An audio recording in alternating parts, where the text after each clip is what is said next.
compensation management, and job design. McDonald's. McDonald's recruitment process is continuous. All candidates need to fill an online application form which contains some essay type questions. After initial screening, the company contacts promising applicants within 2 days, and the candidates have to complete an online personality questionnaire.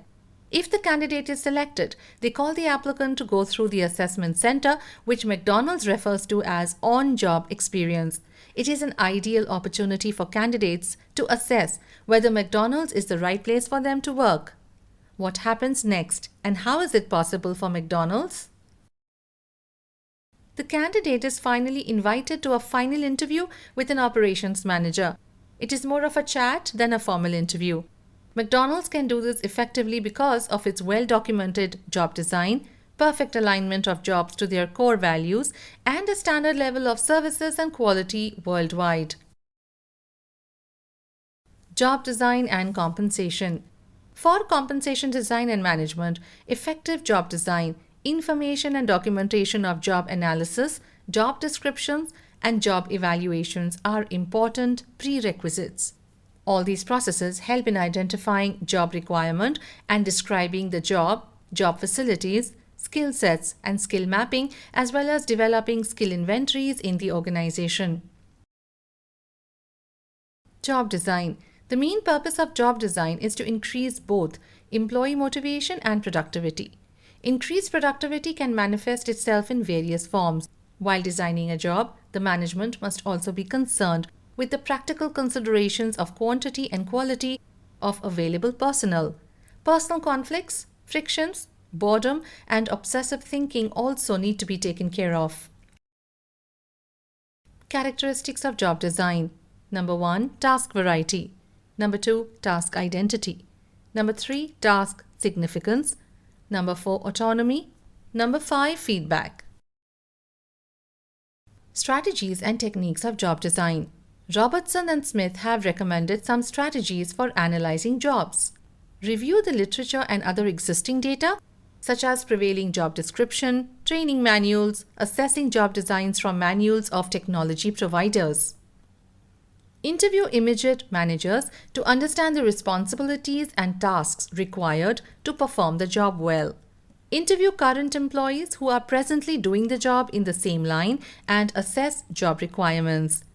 Observe employees while they do the job. Here are the components of job design. Job information. This is one essential input for effective job analysis. It not only facilitates job evaluations for compensation designing, but also helps in disseminating information to employees about their duties and responsibilities. The main objective of job information is to communicate duties and responsibilities attached to a job to employees for their clear understanding. This also helps the employees to understand organizational expectations. Job analysis. This is the process of gathering information about the job and evaluating such information in terms of what is necessary and relevant. Essentially, job analysis involves 3 questions. Number 1, what is a job? Number 2, what should be analyzed? Number 3, what methods of analysis should be used? Methods of job analysis. Job information can be obtained in various ways, either by a staff analyst or by the individual line manager. Direct observation of work performed is another important method of job analysis. Valuable job information can also be obtained from organization manuals, time study reports, former job descriptions, and method studies.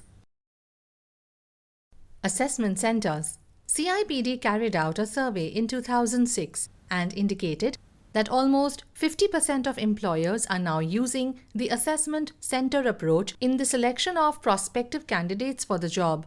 An effective recruitment process in an organization follows the sequence as shown below: attract, impress, select, recruit. Design of assessment centers. The design should reflect ethos of the organization, actual skills required to carry out the job, potential sources of recruit, extent to which recruitment is devolved to line managers, human resource strategy.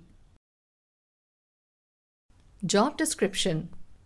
The compiled job information is translated into job descriptions. There are written records of job duties and responsibilities which provide a factual basis for job evaluation. Job descriptions are recorded on a standard form in a uniform manner. Job specifications. Job specifications include the education or experience required to do the job and the special knowledge and skills necessary to carry out the job. In addition, specifications also identify soft skills such as interpersonal skills, analytical ability, problem-solving skills or decision-making skills, etc. Job evaluation. Job evaluation systematically differentiates the relative worth of a job and established pay differentials. In fact, job evaluation reflects the job values which organizations assign to a job accordingly decide the wage rates. A properly devised job evaluation scheme provides the management with definite, systematic and reliable data for determining wage and salary scales. Job evaluation schemes.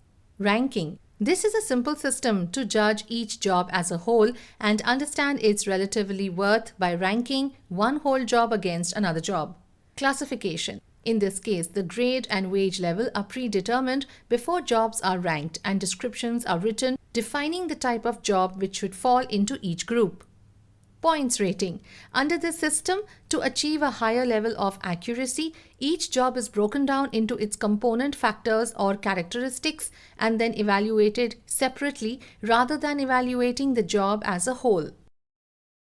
Job assessment. At this stage, information about each job is made available to the assessors. Every job, whether manual or not, is closely observed and inspected in actual operation by the assessors. If required, the assessors can question the operators and their supervisors to collect further details about the job to clear any doubt.